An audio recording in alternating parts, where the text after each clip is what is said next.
Hey, what's going on, everyone? Eric Rossi, the guy with the eye here, and I have a couple notes here because I want to answer a question that I get a lot, especially since my Sony A6000 video is very popular with a lot of people, and that I'm really kind of investing more in the Sony line as well, and all three major brands, Canon and Nikon as well. But one of the most popular questions that I get through email or a YouTube comment is, should I buy the Sony A7S or the A7R? Let me just give you my reaction to that, and then just a couple of the specs of what the S and the R really stand for, and just maybe help you out and inform you, since they're practically around the same price, give or take like $200, $300. So one of the most important things is to know what your budget is, if you can afford that, and now you can get more lenses out of this since Sony released their new G line of lenses, their more full frame lenses. But once again, they come with a pretty penny as well. But if you're getting into this system, you know what you're getting into, as these are pretty expensive.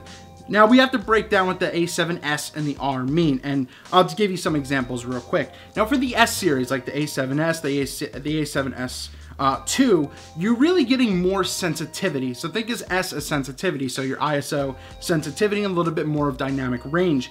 And you will see this with a little bit more lower pixels. As you see, it's 12 megapixels for these cameras out there, and you might think, well, that kind of sucks. But no, that's just like the allure of the Nikon D700 from years ago. But it's one of my most popular cameras that I've ever and will ever own, because the lower megapixels tend to resolve better in lower light situations. It's not bunching up a lot of things, it's more spread out. You're getting that a little bit, expanded, since the S series concentrates more on the sensitivity line in their cameras. So if S is for sensitivity, R is for resolution. And you're seeing a lot of the resolution, but you're seeing a little bit higher of a price tag, and you're getting those higher megapixels. You're getting those 42 megapixels with the A7R and the A7R2, but with both of them, you're also getting 4K video, S-Log video, 4K at 24 frames a second, 1080p, 120, everything like that. But for $3,000, you kind of better be. But you will see that the R series does have a back illuminated sensor, so that does help a little bit, especially with the resolution, hence the R part of it. Now, kind of knowing just a quick basis, and obviously you could break it down more technical. I'm not going to do that, I don't care to. But just knowing that, the R and the S, really kind of what they stand for, it just really comes down to what you want. What do you need more?